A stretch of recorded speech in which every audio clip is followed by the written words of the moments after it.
when we utter the word yoga, there are too many misconceptions as to what it is. I think I'll take a few minutes as to where is the origin of yoga, where does it come from. A little over 15,000 years ago, a yogi appeared in the upper regions of Himalayas. Nobody knew where he came from, his antecedents were completely unknown, nor did he care to introduce himself. People gathered in thousands, but then he said nothing, he did nothing. He simply sat there, unmoving. People waited, hoping for a miracle to happen. Nothing happened. Their idea of a miracle was fireworks in the sky, and nothing like that happened. He simply sat there. Slowly, people started leaving because he's not saying anything, doing anything, eyes closed. You can barely make out whether he's alive or not. Once in a way, tears of ecstasy are dripping down his cheeks, otherwise nothing is happening. Then everybody left. Only 7 people stayed on because they recognized the miracle. So the nature of our body is such, to keep it in any decent state, you have to attend to daily compulsions. You have to eat, you have to drink, you have to relieve yourself, you have to sleep. All these things are happening, it sits here in a decent manner. Any one of these things are not fulfilled, then it will go into another state. Here he simply sat here for months on end, unmoving. So these people, these 7 people recognized that unless someone has transcended their physical nature, one cannot sit like this. So they waited for his attention. After many months, his attention fell upon them and they begged, please, whatever you are experiencing, we would like to know. He was little dismissive, he said, this is not entertainment. But they said they're willing to do anything. So he gave them a few preparatory steps with which they worked on, and after that for many years his attention did not fall upon them. When the summer solstice approaches, every yogi makes a certain adjustments within himself because whatever happens to the planet naturally happens to this body. Because this body is a product of the way this planet and this solar system is functioning. This is like the potter's wheel by which this has been made.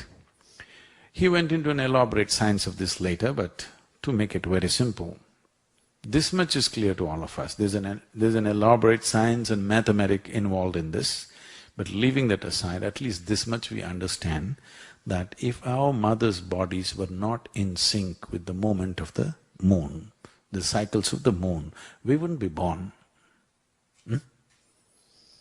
Only because it's in sync with this. Similarly with the solar cycles, certain other dimensions of our bodies are in sync with it, and the revolutions of the planet, all these things together made this body the way it is, they made the evolutionary process the way it is.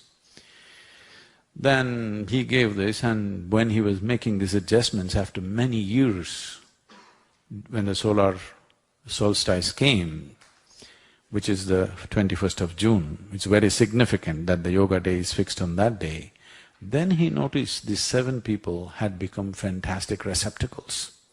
They've been preparing for years and he never noticed them.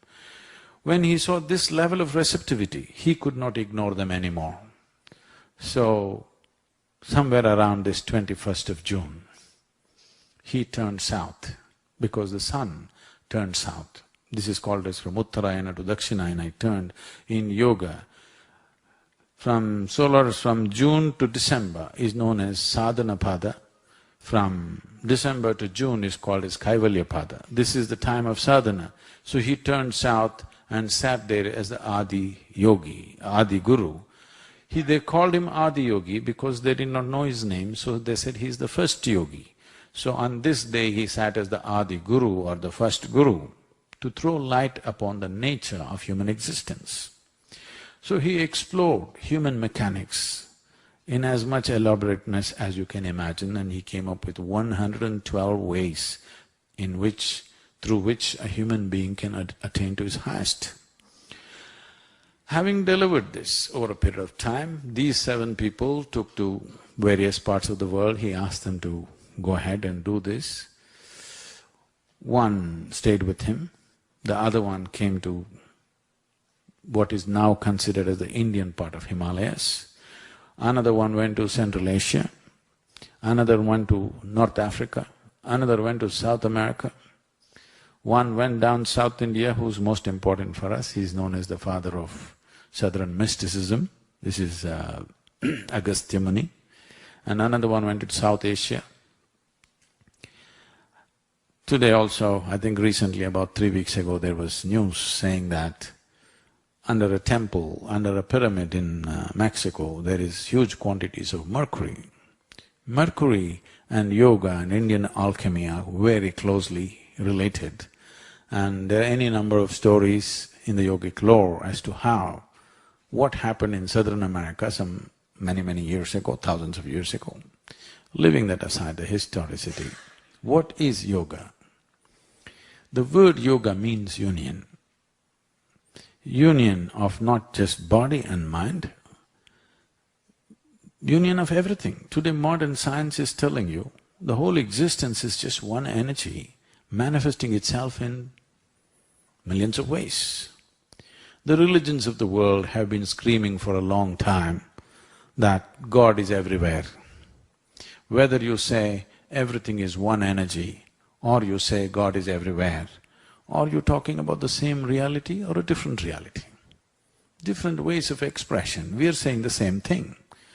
Now, it is just that a scientist does not experience this, he has mathematically deduced it.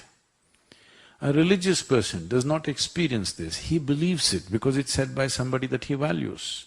A yogi is a hard nut, he wants to know it by his own experience.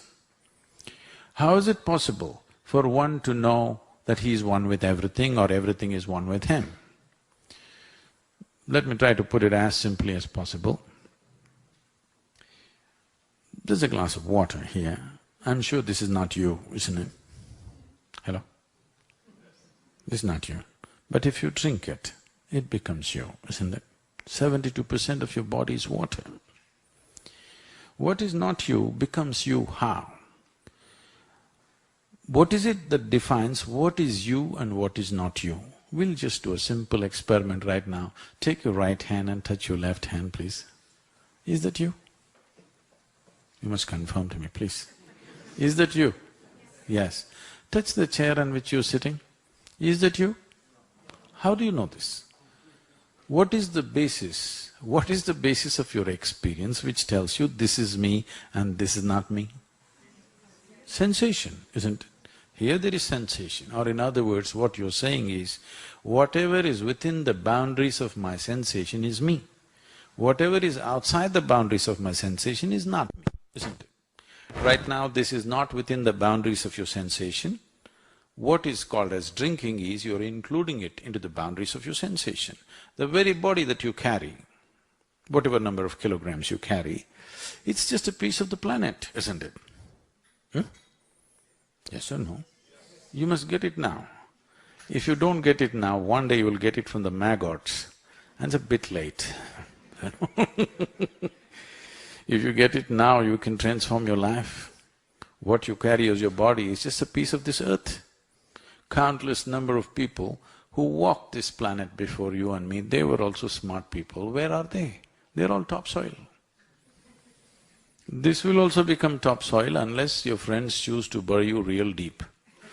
No, because some people fear you may rise from the dead, you know.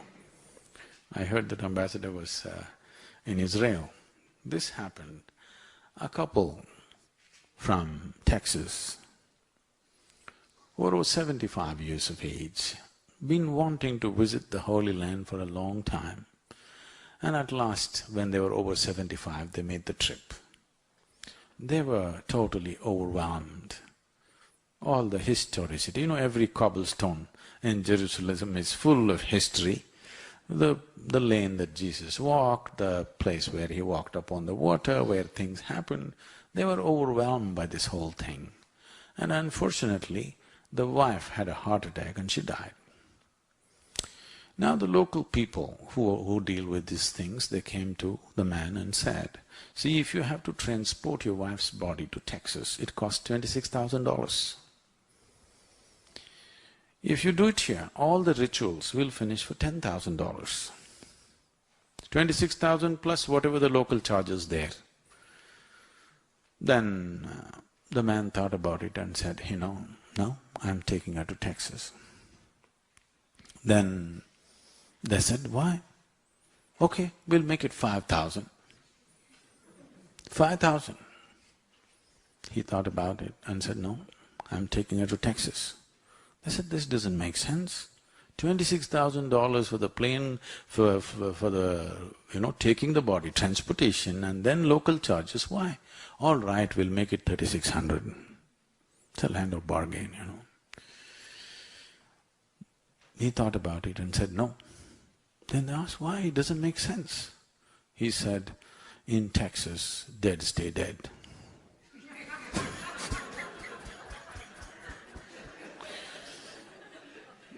So, doesn't matter what you think about yourself, doesn't matter where you think you're going, where all you have been, as far as your physical body is concerned, it is going straight to the grave, without hesitation. Not one moment is it faltering, going straight there, because this is a material that you picked up.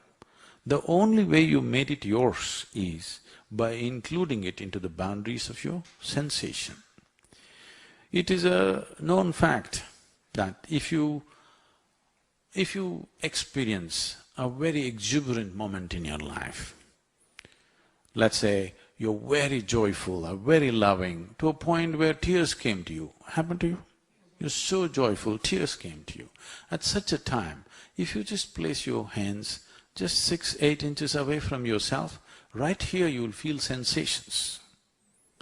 If no such wonderful thing happened to you, we'll have to do something horrible. We'll cut your leg right now. If you take off your right leg, the physical leg will be gone, but still the sensory leg may stay intact for some time. You've heard of this? It's called the phantom leg. If you suddenly take off the leg, all the sensations of the leg will still remain for a period of time, sometimes for days on end, it stays. Or in other words, the sensory body has a presence of its own. If you make the life within you very exuberant, full-fledged life, if you become, sensory body will expand. If you sit here and if your sensory body became as large as this hall, as that which was not you yesterday has become you today, isn't it? If you sit here, if you could experience all these people just as you experience the 5 fingers of your hand, not psychologically thinking or emotionally feeling we are all one, but actually if you experience them as yourself. After that, do I have to teach you morals? Do I have to tell you, don't harm this person, don't kill this person, don't rob this person? Do you need morality like this? Anything that you have known as myself, with that you're perfectly fine, isn't it? So if you sit here and make your life energy so intensely vibrant that your sensory body became as large as the universe, then we say you're in yoga, because everything you experienced as myself. Even if you did not stay in that experience, even for a moment if you experience this, the fundamental way in which you perceive and experience life is altered. This is the basic aspect of yoga, that to extend, to make this life energy so intense that your sensory body, the area becomes so large that if you sit here, in your experience everything is you. There's nothing else but you. Only if you're here, no trouble, isn't it? You and the other is trouble. Now there are various other aspects to it. There is health, there is happiness, there's peacefulness, all these things. These things can be addressed in so many different ways. One simple way of putting it is, suppose you lose your peace today. What will happen? First dose of your lack of peace, the family will get it. The 1 or 2 people at home, they will get the first dose. You went and yelled at your family, people thought it's normal. tomorrow it continued, you'll pick a quarrel with your neighbor. If it continues, you start yelling at somebody on the street. If it continues tomorrow, you go and shout at your boss. The moment you shout at your boss, everybody understands that you need medical help. So if they take you to your doctor, initially the doctors try to talk you out of it. Doesn't usually work. So the next thing is they throw a pill into you. A pill means what? Certain number of chemicals. If you take these chemicals in, suddenly you become peaceful. Maybe not forever, at least for that period of time it works. Or in other words, what you call as peace is a certain kind of chemistry. What you call as joy is another kind of chemistry. What you call as ecstasy is one kind of chemistry. Agony is another kind of chemistry. Misery is another kind of chemistry. Anxiety is another kind of chemistry.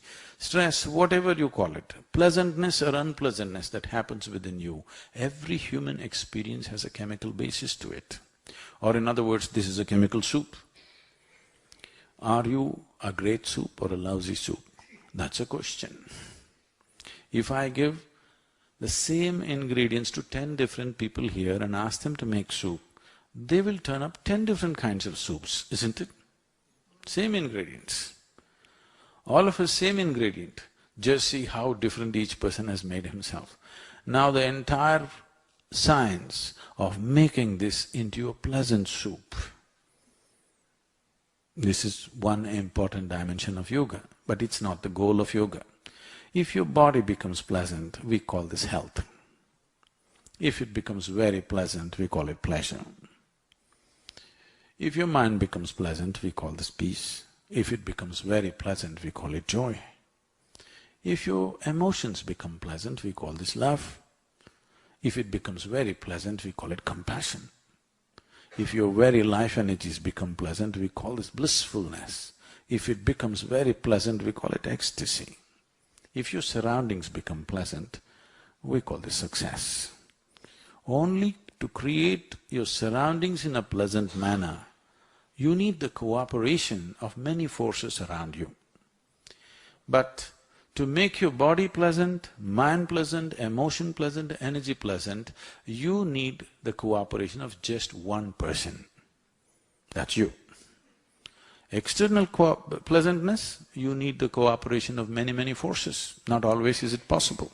But internally, only if you're willing, it's very much possible. So the science of yoga looked at various possibilities, how to make this entire system pleasant. To be pleasant, to be joyful or to be even ecstatic is not a goal by itself.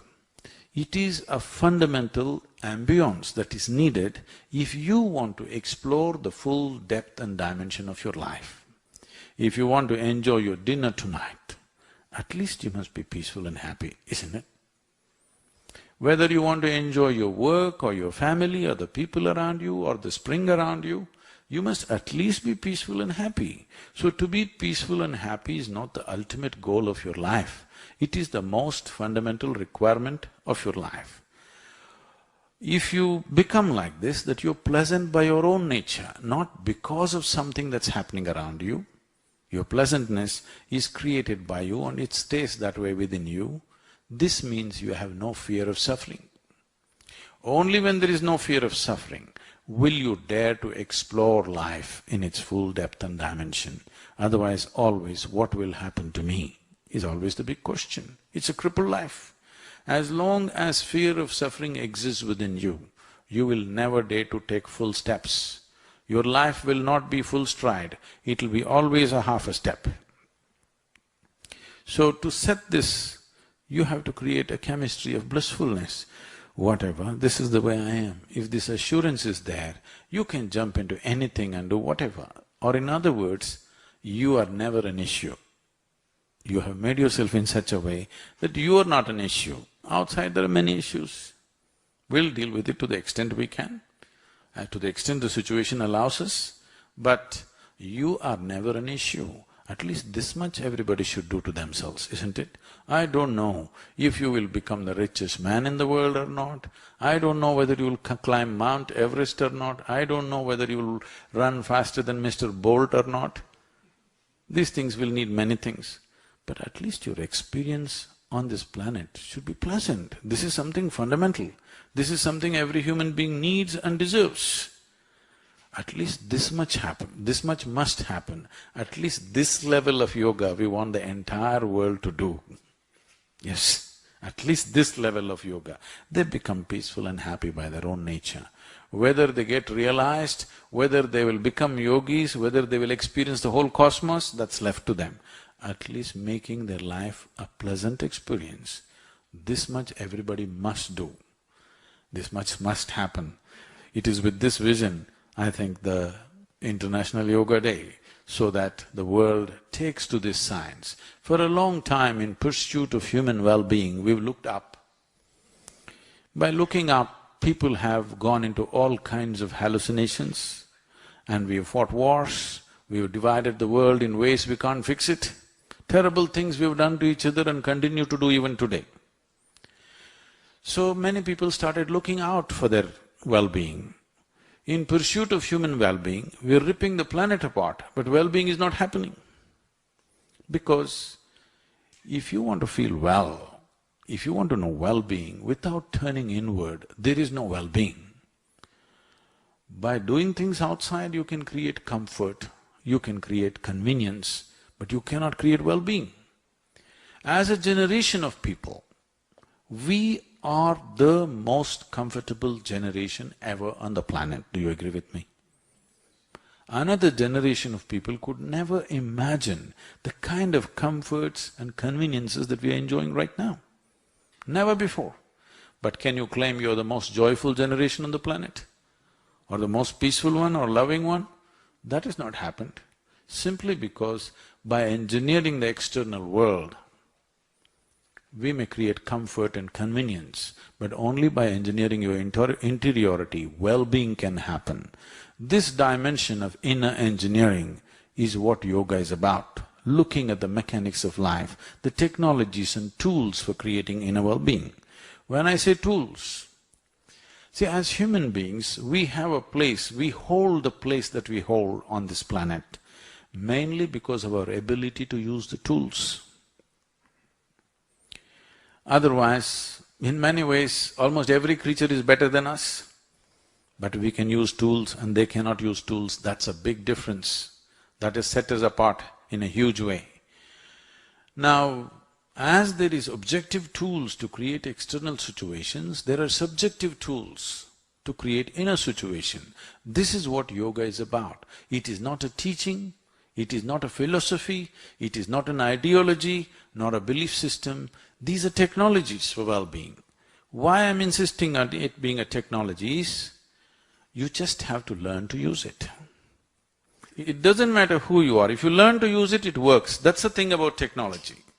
So yoga is a technology, all you have to do is learn to use it. It is not that you believe it, it's not that you disbelieve it, it's not about that. Because it's a certain subjective tool.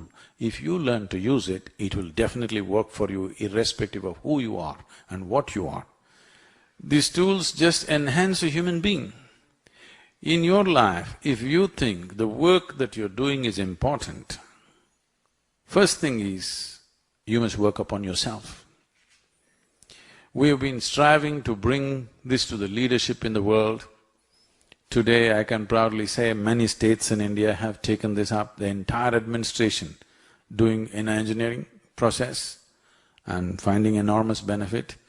We've touched almost 42 to 43% of the bureaucratic, setup in southern India, which has made a big difference for them. When I was at the Economic Forum, I was asked, Sadhguru, if there's one thing we can do for you which will make a difference in the world, what is that?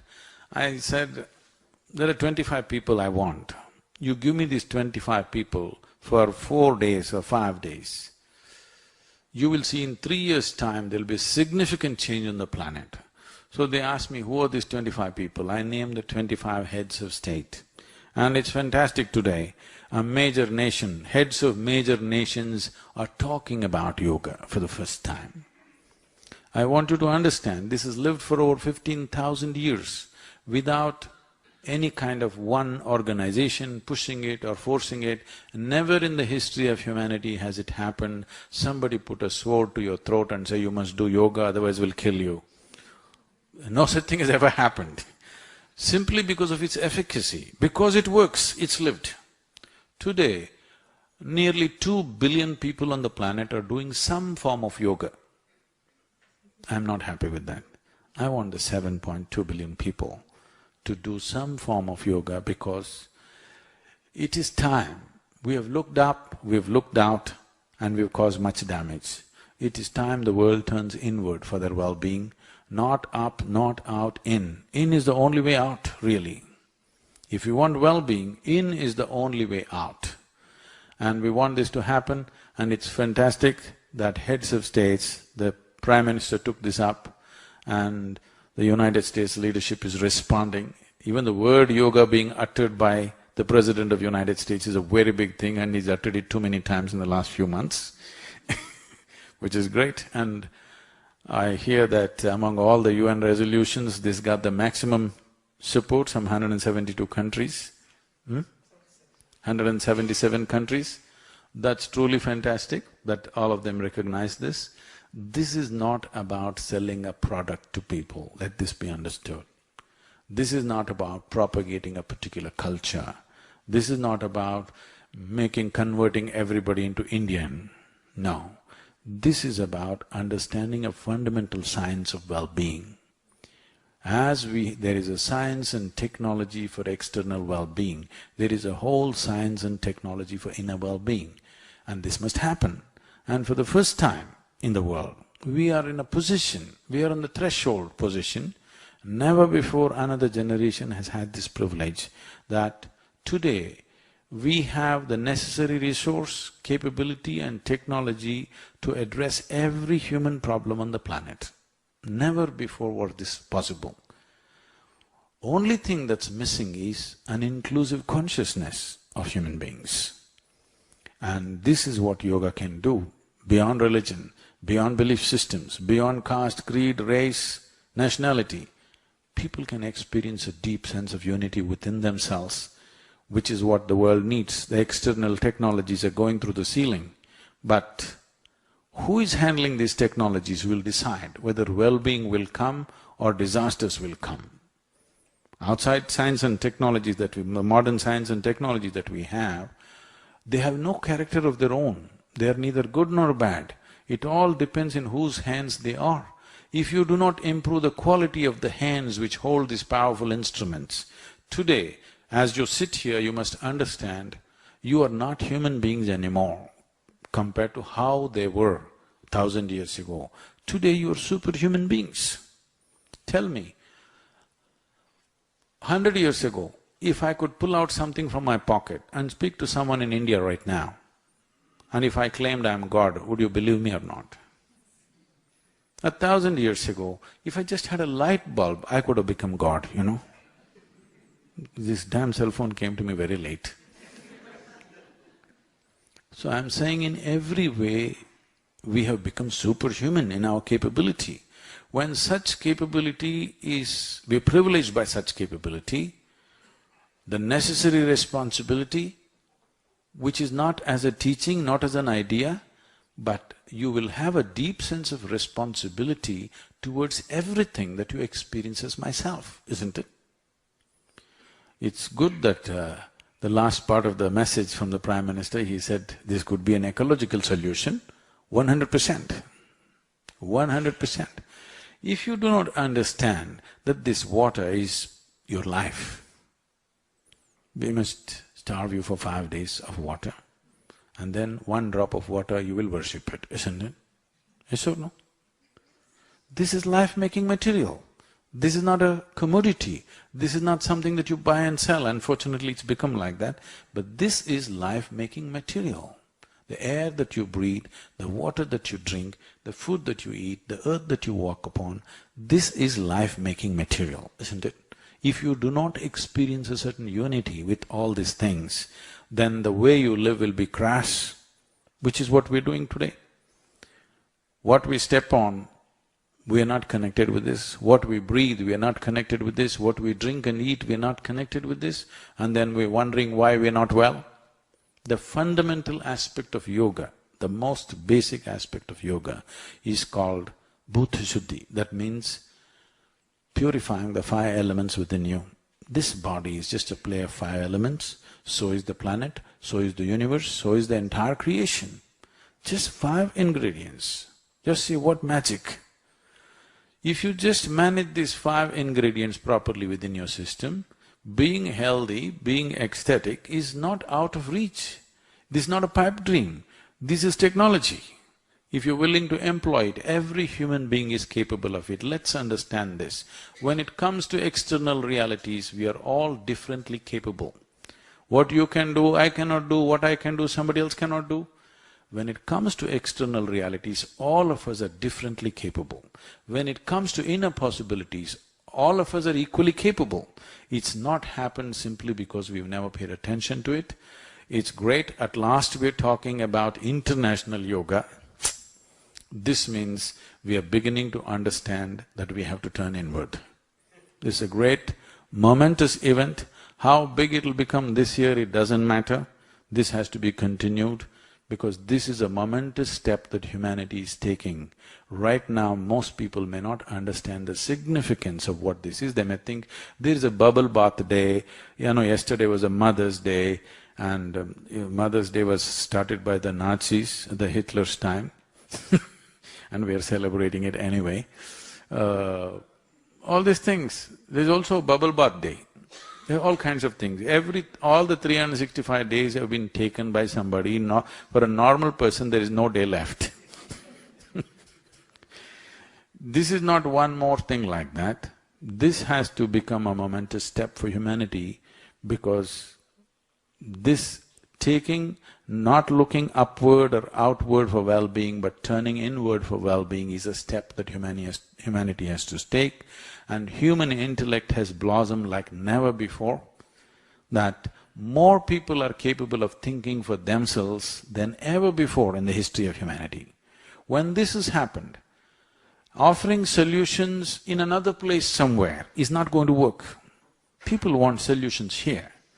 Once they want solutions here, turning inward is a natural process, and it's very significant that this day has been declared, and it's a moment of great pride for us, because a political leader has taken this stance, not yogis. Political leader has taken this stance. It's a fantastic and very visionary step which will go a long way. Thank you very much. If you have any question, I could address a question.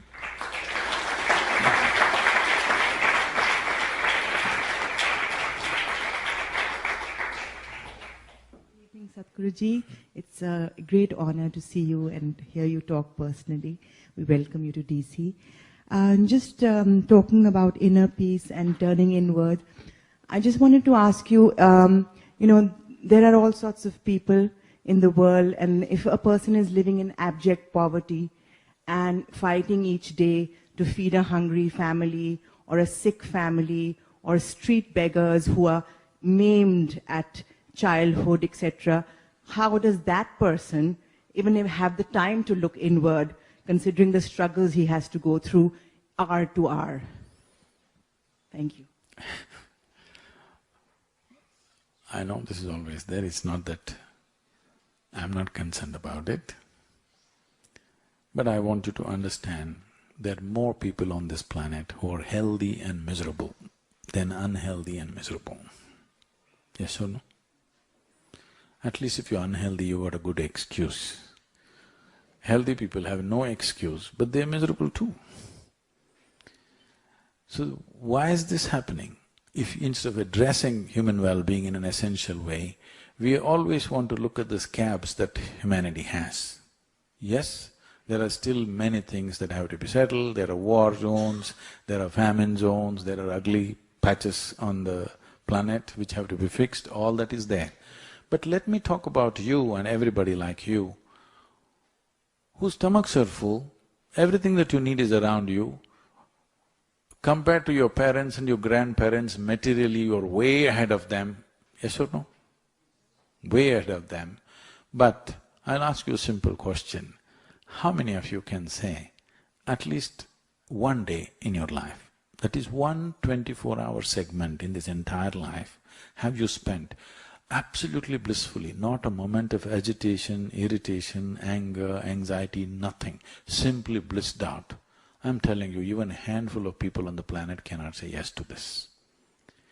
If one day did not happen the way you want it, that's understandable. But not even one day happened the way you want it, that means something fundamentally is off the rack, isn't it? The reason why somebody is not able to eat, let me tell you, in 2011, it seems the world produced enough food for 7.2 billion people. We were only 6.8 billion people on that day, but still half the population doesn't eat. Why do you think? That's not the point. It's good somebody grows ahead. The problem is there's no inclusiveness. There's no sense of, we're in a state that somebody else's suffering is not our suffering, all right? So, what is needed is a more inclusive experience on the planet. If we did not have food and people are hungry, that's okay, what to do? That's a reality. We have enormous food and people are hungry, that's a crime, isn't it? Yes? It's not a disparity, it's a crime. When there is excessive food on the planet and half the population is hungry and malnourished, it's a serious crime as far as I'm concerned. If only, now that the leadership is talking, I'm saying those 25 peoples I talked about of the major nations, if they experienced everything around them as a part of themselves, in 1 year or 2 years' time, significant change can happen on the planet, isn't it? It's not happened because we're always going by this, because we like to go on plucking our wounds and going on focusing on that. Okay, that child was not eaten on the street, what about this Mayan person, what about this war? All those things are there. Are you interested in the problems on the planet or are you interested in solutions on the planet? If you're interested in solutions, taking an inward step, particularly for all those people who hold responsible positions in the world, is important, because once you're a leader, what it means is every thought that you generate, every emotion that you generate, every action that you perform is going to impact millions of people. When such a privilege is at hand, how you should keep yourself is important, isn't it? No such work has been done. Our whole idea of education right now is how to enhance our capability, not to enhance the being. I'm saying if you enhance this being, your activity will naturally rise. Now, without enhancing the fundamental life within you, you're trying to enhance your activity, which is horribly stressful. Because you mentioned the word peace, peace is not even an issue. When we were 5 years of age, as a child, being peaceful and happy, was it not natural to you? So at 5, if you were peaceful and joyful, by the time you were 30, you should have become ecstatic. But just the reverse happened. So we have to see what are we doing wrong, isn't it? Today everybody is going about talking as if peace is the ultimate goal of their life. Even so-called spiritual leaders are talking about it. Believe me, such people will only rest in peace. Yes. Because of certain deprivation, these things are being said. I must tell you this because the ambassador has been in Tel Aviv. I was to speak in Tel Aviv a few years ago. I flew in from Atlanta. I am supposed to land there in the morning and speak at 6:30 in the evening. But because of some delays, I landed there at 6 in the evening. So I quickly changed in the airport, I'm rushing to the place because in these 33 years of my activity, I have not been late to a single appointment yet. So I'm rushing there. And I've been flying an American airline, there's nothing edible on the plane, so I'm starved. To my joy, I see the venue where I'm supposed to speak happens to be a wonderful restaurant. I said, this is great. As I walked in, people were greeting me and one man came and said, Shalom. I said, fine, what does that mean? He said, this is the highest way of greeting. I said, that's your opinion, but what does it mean? He said, no, this is really the highest way of greeting. All right, but what does the word mean? He said, this means peace. I said, why would peace be the highest way of greeting unless you're born in Middle East? In South India, somebody comes up to me in the morning and says, peace. I'll say, what's wrong with you today? Whatever you're deprived of becomes the highest thing. These are all simple things. To be peaceful, to be joyful, to be loving is human nature, isn't it? If you don't mess yourself up, if you don't know this, get yourself a dog. When all other people fail you, you'll get a dog, If you want to learn some joy, some love, at least get a dog. You don't need to go to heaven to this, but unfortunately today, if you say peace, people say divine peace. If you say bliss, you say divine bliss. If you say love, you say divine love. We don't know whether divine can love or not. If human being keeps himself well, he can be peaceful, joyful, loving. All that is human quality, please do not export it to heaven. We don't know whether it's useful there or not. Here it's useful to be peaceful, to be joyful, to be loving.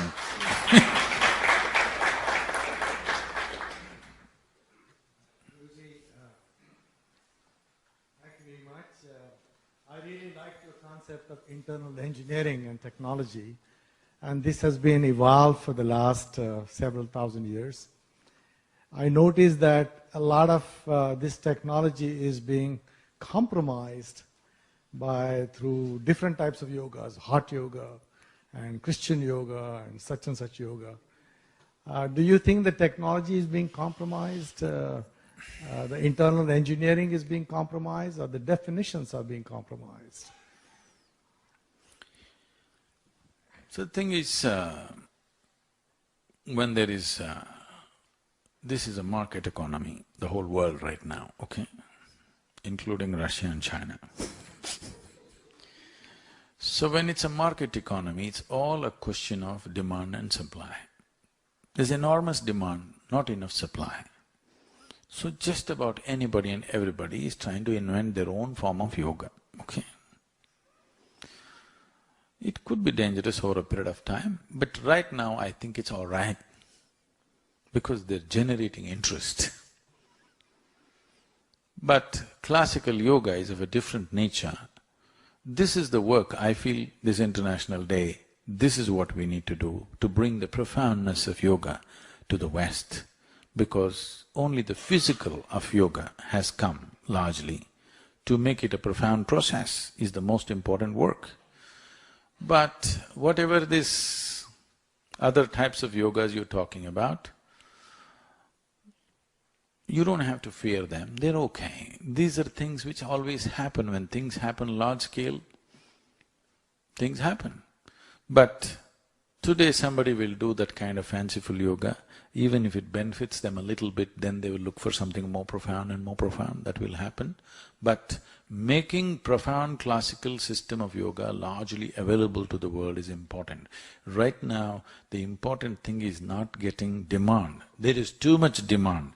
To give supply is the biggest problem, because it will take months and years to train a person properly to classical system of yoga. It'll take years of practice.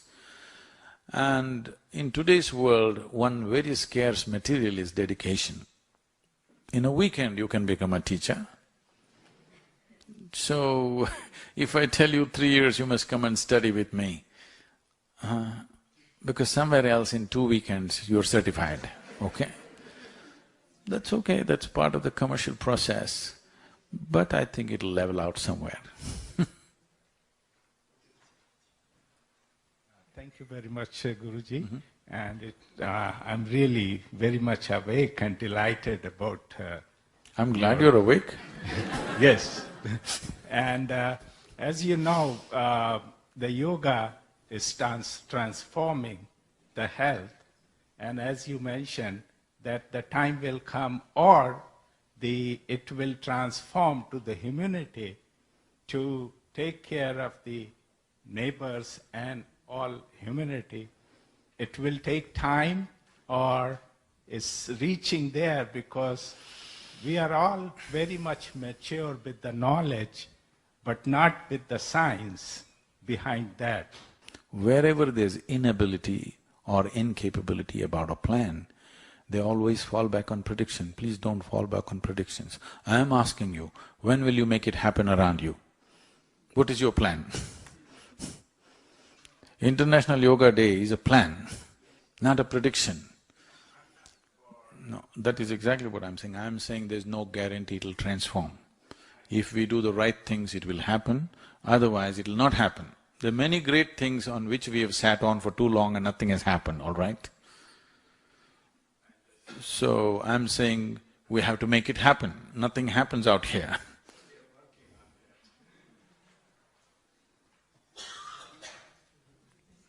A long time ago, my grandfather gave me an article written by you, and you said that everyone's trying to be extraordinary. I'm not that old as your grandfather. I didn't mean that, but you started pretty young, I guess, in yoga. So the article ended with you saying that, everyone's trying to be extraordinary, but being ordinary is extraordinary. And that stuck with me. And my grandfather, the reason he gave me that article was because he said that just try and be yourself, and whatever comes to you, just go with the flow and have some detachment. That will take you very forward in life. And I've lived my life through that with what he wanted me to be. But I wanted to ask you, don't you think that the kind of dedication and detachment that's required to go with the flow is extraordinary? This whole thing came up because at one time we used to print brochures like this, inner engineering, ordinary to extraordinary. So I start the program, first day, second day, third day people ask, Sadhguru, nothing special happened to me.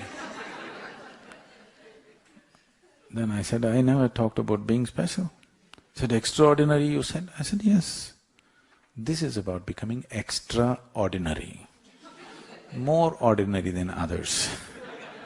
The sickness in the world is, you always want to be better than somebody, which is a great sickness. If you enjoy somebody else being less than you, I think it's sickness. Right now the whole thing is about who is number one, who is number two. What's wrong with number 100, I'm asking?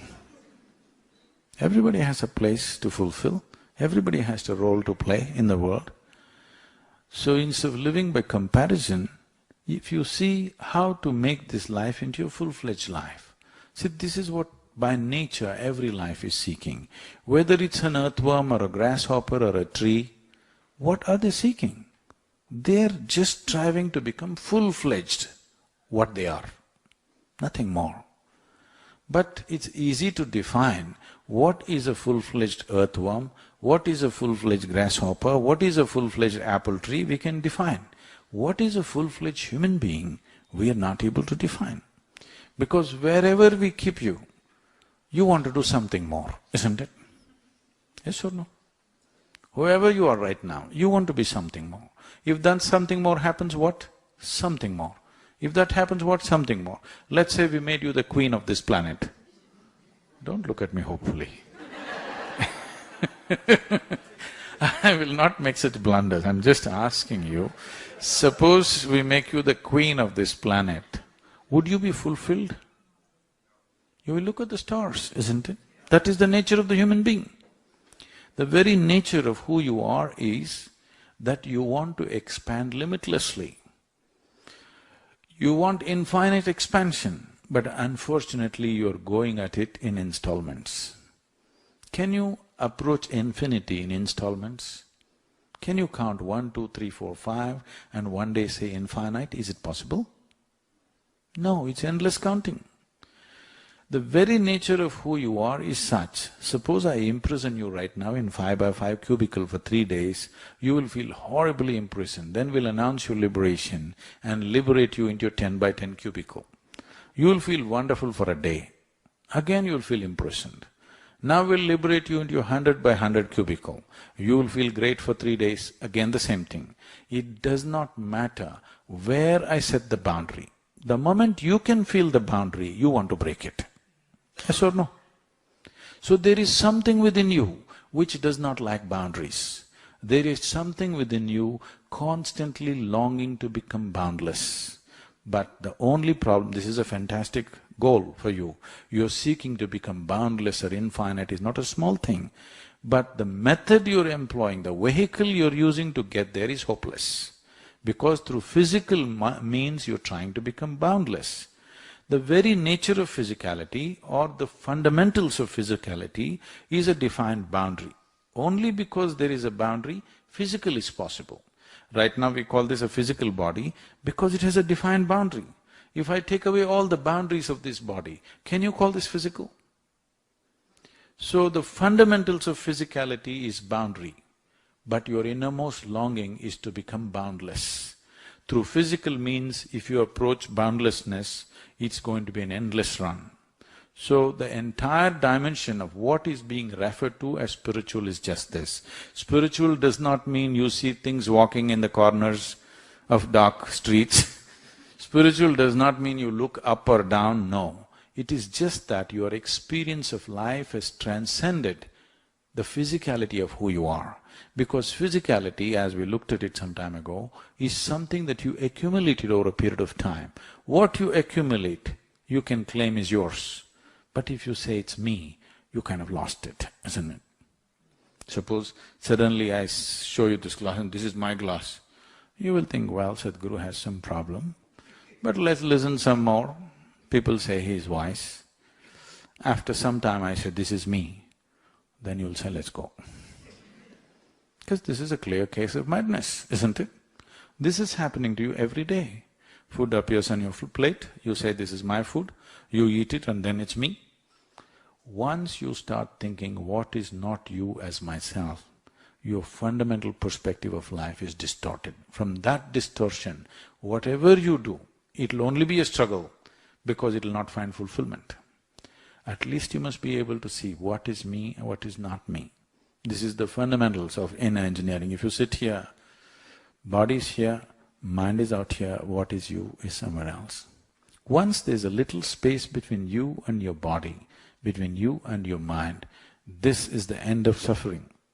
Because you know only two kinds of suffering, physical suffering, mental suffering. Do you know any other kind of suffering? This is the only two things which are bothering you. Both these things are miracles. Human body is a miracle, human mind is a fantastic miracle. But both these things have become misery manufacturing machines right now. Simply because you have a supercomputer and you have not even bothered to read the user's manual. This is the problem with you. This International Yoga Day, you must at least start reading the user's manual. What is the nature of this? Let's start looking at this. Thank you very much for being here. Putting an end to the cycle of birth and death. I always insist that you don't believe anything that is not yet your experience. It doesn't matter who says it. This does not mean disbelief. No, you don't know, that's all. Somebody tells you a story, you don't know whether it's true or it's not true. So even if I say something, don't believe this nonsense. Everything that human beings can do is essentially an expression of who they are. Somebody sings a song, somebody dances, somebody writes a book, somebody paints a picture. Whatever else we do is an expression of who you are.